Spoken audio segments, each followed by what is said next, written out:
Hi everybody, Happy New Year. Let's get that out of the way. Hope you had a good Christmas, etc, etc.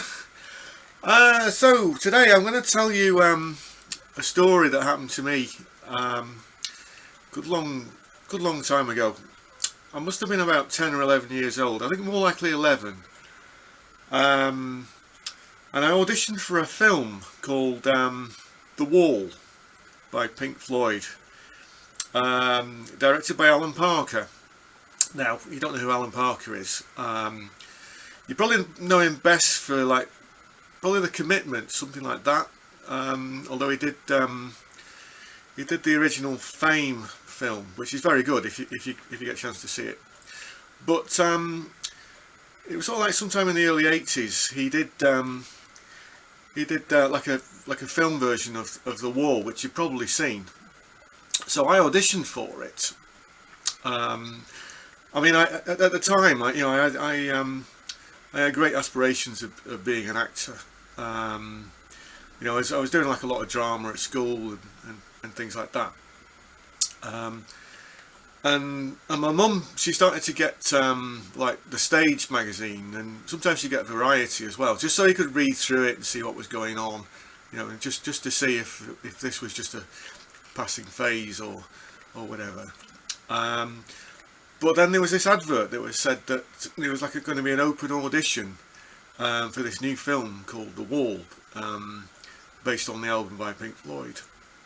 And you'd be playing the part of Pink, who's like the main character in this film. At the time, I didn't know anything about Pink Floyd, so if I sound a bit ignorant there, it's because I really didn't know that much about them. I knew probably like a couple of tracks. The obvious one was like Money, because at that age I used to get it confused with there used to be a BBC sitcom called Are You Being Served, and it started out with like a similar sort of cash register, how they sort of like looped like a cash register, that thing at the start. And Money, it has a very similar opening, and I think I was out somewhere, and they played this Money, and of course I hadn't heard it before, and I was thinking, well, that sounds like the Are You Being Served music, the ground floor perfumery, stationery and leather goods, but of course it wasn't. And then a few years later, Pink Floyd had a big hit with actually the single, The Wall, We Don't Need No Education, that one. So that was really popular. So anyway, there's this audition, and we used to live in Manchester at the time. So actually, yeah, this is South Manchester. It wasn't actually in the centre itself. So we had to get the train up, and it was in this lobby of I think it was the Piccadilly Hotel, the Piccadilly Plaza, around that area anyway. So everybody, I mean, there must have been like a few hundred people just queuing up, all to play this part of Pink as a boy, and so we were just queuing up there. I mean, in more recent times, with things like American Actor or Britain's Got Talent or whatever, you're used to seeing people queuing up for auditions, but then it seemed to be sort of quite rare. So anyway, we were sort of just queuing up. And we were there for hours and hours, and this queue was just trudging along. And of course, I hadn't had anything to eat, so I was feeling quite hungry. But as I'm stood there, I noticed there was like a man, and there was a few people fussing around him. He's like a sort of tall, sort of thin-looking guy, and he had like a leather coat on.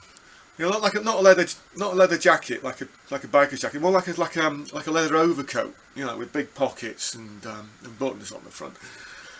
And at the time, I thought it was Ian McShane, but then I told a friend about this, and he said, "Oh, actually, it might have been Roger Waters, because he's very very sort of similar looking, that sort of thin, gaunt, dark hair." Or it might just have been some just some guy, I don't know. So anyway, we're queuing up, etc. And then finally it was my turn, And then there was like somebody handing me, there was this line which you had to recite. And the whole the whole passing the audition was in how well you delivered this line. And the line was about like a boy having a pet rat, and something along the lines of, "Mum, you said I could have a pet. Well, it's not the type of pet you'd expect." And then shows you this rat.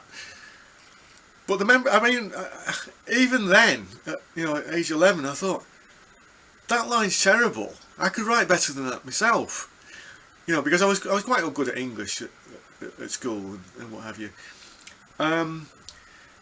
So I thought, that is a terrible line. But the strength of the audition lies on how well I deliver that line. So anyway, it was my turn, and I go in this room. And there's Alan Parker. He sat behind this desk.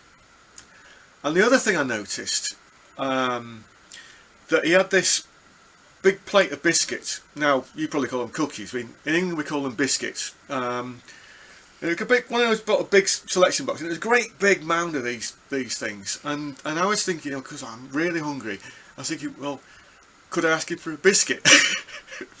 Would it be cheeky? I didn't ask him for a biscuit. And then there was a waiter came in and brought him some coffee or whatever. So then he's I don't think he didn't actually drink the coffee, but he did have these biscuits. So I gave the line, and then he sat there, and then he says, "Yeah, well, thank you, Peter. Yes, that was very good. But we'll let you know." And normally when you hear that line, "We'll let you know," or "Don't call us," or something along those lines, you haven't got it. And I felt really dejected. But then I also started to think about, well, this is everyday life for him. That he's seeing like hundreds of he's going to be seeing hundreds of boys today. All for this part. And the boy they actually chose in the end sort of had a vague semblance to Roger Waters. Like sort of quite slim, dark hair, dark eyes. And I think the scene I was actually auditioning from was the bit at the start, where this character is the comfortably numb section, where he's overdosed, and then people sort of break in, and then they're trying to revive him, and Bob Hoskins there playing the manager, and he's sort of like having a go at him, "You stupid idiot, what have you done now?" and all this kind of thing. And then there's flashbacks to this character as a boy. The thing was that, even though I didn't get the part, it was after that I started to become sort of both curious about Alan Parker, who's probably one of the coolest people I'd ever met at the time. So I was fascinated with him. But I also started to pick up on Pink Floyd, and maybe there was a bit more to them. And I think there was a documentary all about pilots in training or something like that, and they were playing a bit of that was it Shine On You Crazy Diamond, the introduction to it. And of course I didn't know what that was at the time, but it was just a really effective piece of film. So that kind of, from then on, that kind of awakened my interest in rock music, and then pretty much from then on, I was starting to feel sort of more inspired, to actually start tracking some of this stuff down, and and then eventually I learned the guitar, and the rest is history. But anyway, I just thought you might like that story. So you got any comments? Please put them below. I'll see you next time. Alright, thanks for watching.